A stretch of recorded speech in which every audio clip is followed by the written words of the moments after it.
Hello, my name is David Evans. I'm from the United Kingdom and I've had the good fortune to have taught and worked alongside many different multicultural groups over the past 15 years. Coming from the UK, we are of course at an advantage to maybe many other smaller countries within the European Union in that for hundreds of years the UK has had an influx of people from all over the world. So I worked in London for 9 years. I learnt a lot of lessons in teaching both multicultural younger people and adults. There are probably 5 things I could say which might help you to appreciate how to approach and teach people from multicultural groups who may have come to your country. The first one is that teaching is a two-way process. I think it's a good idea to learn something about the country they come from and their culture. I taught a group of Afghans. They have 2 languages, Dari, which is a form of Farsi, and Pashtun. However, a Pashtun speaker may not necessarily understand a Dari speaker, and I learned that very early on when I had a group of Afghan men together. I've also taught Somalis, groups of Somalis, and I did a bit of background research and appreciated that many of the Somali people I was teaching in their 20s had never been to school. This is a country which has been ravaged by war for a long time, and therefore try and put yourself in the position of someone who perhaps has never had any formal education whatsoever and adjust your teaching methodologies accordingly. I well remember teaching a group of Somali ladies. Now, we developed a course and I come up with an icebreaker, which was simply to form a chain of people, shake the first person's hand, say your name, how do you do, pass it on. Now this was fine except when I tried it with the Somali ladies. And I said, I'll show you how to do it. I shook the first lady's hand, smiled, told her my name, asked her name and asked her to pass it on.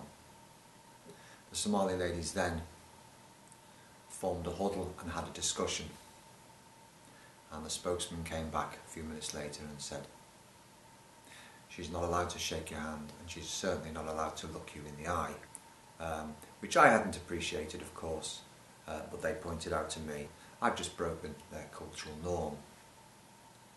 And that's fine. I had to adjust the game to ensure that that didn't happen.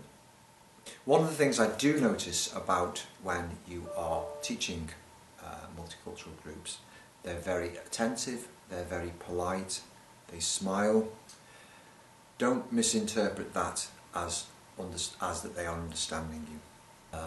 So I think it's important to regularly check that they are understanding some, if not all, of what you're saying. The second point I think which is important is establish exactly what it is that they want or need to learn. Often people are told to go in and teach or tell a group of people about this, and you may discover that a quarter way through your session it is in fact not what they need to hear. They need to learn something else. So a bit of dialogue beforehand with the group will help perhaps to establish what it is they need. You may go in, for example, I've been asked to go in and talk about how to get a job, and halfway through the session I realised that's not what they needed. They needed to understand English better. The third thing that I think is very important in my experience is to speak slowly and clearly. And I say that because I have witnessed many of my own colleagues speaking to groups of multicultural students at exactly the same speed and pace as if they were speaking to students from the UK. And some of my colleagues I find hard to understand speaking English, so I'm sure a Somalian would find it even harder. When talking to groups, it's very important to leave time for them to digest the information that you're providing them with. It may be they have an interpreter, in which case you have to slow everything down and allow the interpreter to interpret perhaps every 30 seconds or a minute. The fourth thing is to appreciate from the outset that the amount of information that you will be able to pass to your audience is substantially less than it would be if you were talking to a group of students whose first language is your own language and who understand your culture and perhaps come from your own country. So you have to be realistic in what you can teach. The fifth point is to try and find a method, an effective method of either them being able to question and further probe what you've said and provide you with feedback. You don't want to get to the end of a teaching only to discover the following day that no one understood a single word you said. So it's important to get feedback as you teach. Obviously, if an interpreter is needed, then an interpreter is an absolute essential tool for passing information to and from the group. Stop regularly and ask them if they understand and if there are any questions.